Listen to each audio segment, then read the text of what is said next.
मैंने, लेकिन जैन टीवी से शुरुआत की और इंडिया टीवी, इंडिया न्यूज़, ई टीवी और आज मैं आपके साथ सामने हूँ। बहरहाल बात ये हो रही है कि जिस तरीके से पत्रकारों पर हमले हो रहे हैं, ये कोई नई बात नहीं है। अरविंद जी ने उदाहरण दिए, दो बड़े उदाहरण दिए, मौलवी मोहम्मद बखार साहब और गणेश विद्यार्थी जी के, और ये अक्सर होते हैं। आंकड़े इसलिए नहीं है कि उनसे सरकारों को कोई सरोकार नहीं है, सरकारों की साख पे पट्टा नहीं लगता है, सरकारों के वोट बैंक घटते नहीं है, इसलिए उनको दिक्कत नहीं होती है। वो गुंजाइश भी नहीं करना चाहते हैं, वो समझना भी नहीं चाहते हैं कि पत्रकार जब तक हमारी कसीदेकारी करता रहेगा, हम उसको अवार्ड से नवाजते रहेंगे, सम्मानित करते रहेंगे और प्रलोभन देते रहेंगे। जहां ये सच्चाई की डगर के लिए अपनी कलम उठाएगा, हम इसके सर को ही कलम कर देंगे। तो ये सच्चाई है।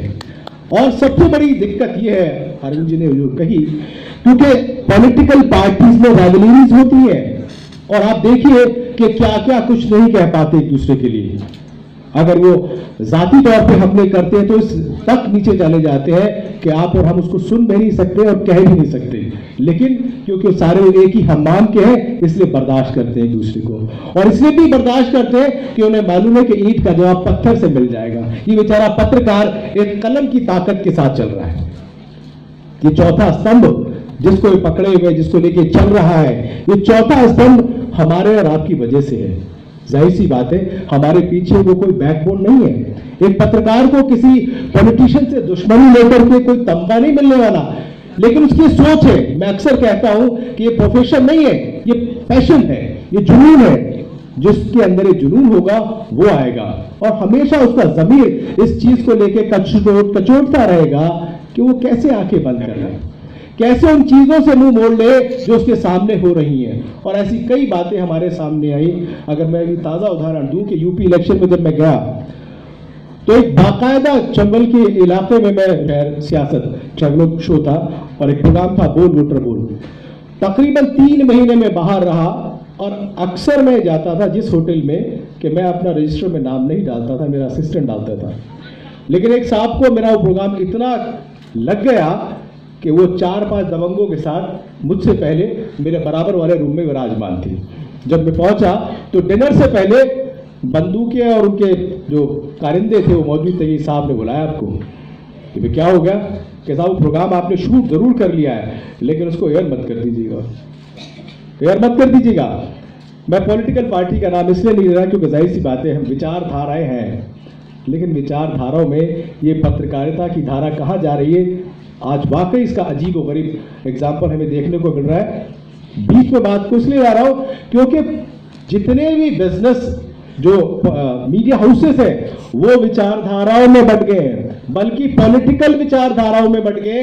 इसी वजह से पॉलिटिकल लोगों की हिम्मतें बढ़ गई हैं कि ये क्या करेंगे, एक हमारे खिलाफ बोलेगा तो जो 5 भोगू हमारे साथ खड़े हैं वो तो हमारे गुणगान कर रहे हैं, हम वो दिखाएंगे। अब पब्लिक के हाथ में जितने भी रिमोट में बटन है, वो जिस भी चैनल पे चला जाए आपको खबर वही मिलेगी, अंदर की बात नहीं मिलेगी। बहरहाल बात उसी मुद्दे पे आता हूं कि जब वो मेरे पास आए तो मैंने कहा साहब ये मेरा कैमरा है और ये मेरी टेप है और ये चलेगा, आप क्या करेंगे मुझे नहीं मालूम, मैं तो ये पहले ही तय करके आया हूं उस प्रोफेशन में कि साहब जो दिख रहा है उसको लोगों तक जरूर दिखाऊंगा, आपको जो करना हो वो कर लीजिए। जब ये बात नहीं बनी और सुबह जब मैं अपनी गाड़ी में बैठा तो एक साहब आए बाकायदा ब्रीफ केस लिए हुए कि साहब देखिए ये है, आप 2-3 महीने यहीं घूमेंगे, ये डाकुओं का इलाका है, छोड़िए किस चक्कर में पड़े हुए हैं, आराम से रहिए, आप भी फैमिली के साथ रह रहे हैं और मज़े करिए। मैं कहा साहब इसको ले जाइए, प्रोग्राम तो चलेगा। बहरहाल मैंने प्रोग्राम चलाया, धमकियां मिली, ऐसे कई एग्जाम्पल्स है। मल्टीनेशनल कंपनीज जो लगातार सरकारों को खरीद रही थी, तमाम सरकारें और तमाम प्रशासनिक अधिकारी बिके हुए थे, यहाँ तक कि वहाँ का जो आम जो लोकल पत्रकार जो 2-3 पन्ने का अखबार निकालता था वो बेचारा भी मजबूरी में, क्योंकि उसे मालूम है स्ट्रिंग की जो जरूरतें हैं वो पूरी कर रहा है, तो मुझे क्या जरूरत है उसको दिखाने का, क्या जरूरत है उसको एक्सपोजे करने का। लेकिन जब हम पहुंचे, लगातार 3 दिन छत पर से मैंने लाइव किया और वो प्रोग्राम चला, तो उसके बाद वहां के अधिकारी सीईओ समेत पहुंच जाते हैं कि साहब ये करिए। मेरे तमाम करने के बाद मैनेजमेंट उस प्रोग्राम को रोक देता है कि साहब ठीक है बहुत हो गया, 3 दिन आप नहीं चलाएंगे। क्यों नहीं चलाएंगे आप समझ सकते हैं। तो पत्रकार, क्योंकि जाहिर सी बात है उसके भी एक महदूद दायरे हैं, उन सीमाओं में जितना करना चाहता है और उन सीमाओं को लांघना भी चाहता है। लेकिन दिक्कत ये होती है कि जो मीडिया हब, जो मीडिया हाउसेस जो चला रहे हैं पीछे कॉर्पोरेट जगत में, वो कहीं ना कहीं ऐसे लिंकेज है उनके कि वो उनसे प्रभावित हुए बगैर नहीं रह पाते, या यूं कह लीजिए कि उनको बड़ा मुनाफा मिलेगा तो आपको कहेंगे सुशील जी बस बहुत हो गया, टीआरपी मिल गई, अरविंद जी बस बहुत हो गया, रहने दिए, अब हो गया मामला, ये होता है।